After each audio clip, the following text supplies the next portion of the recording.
Okay, basi muzamura ibiganza. Izamura ibiganza gutya twese. Niba utari umurozi zamura.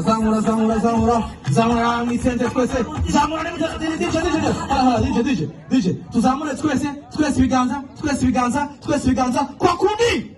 Rimwe, kabiri, gatatu, kane, gatanu, gatandatu, karindwi, umunani, icyenda, icumi. Nimvuga ejo turavuga heza. Ejo nimvuga gerayo turavuga amahoro. Gerayo ejo gerayo. Muravuga gake energy ni nabo nakakiri umuyobozi mufite kwa uragira ngo banyirukane, uragira ngo ngenderaho nta kintu wambwiye kweri. Turashyiramo imbaraga sibyo? Ejo harabura amakantu gato. Gerayo mwaritse kuneza abantu b'i Kigali no mu ntara.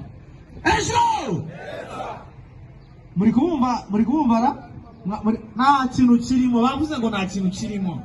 None kugira ngo tubemeze tuzamura ikiganza kimwe hejuru, ikiganza cyonyine kimwe, ikiganza kimwe cyonyine, tugende gutya gake ibumoso kushoto kulia. Ejo gerayo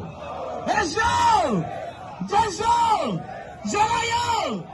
Reka twakire DPC ukorera amashimeshi cyane.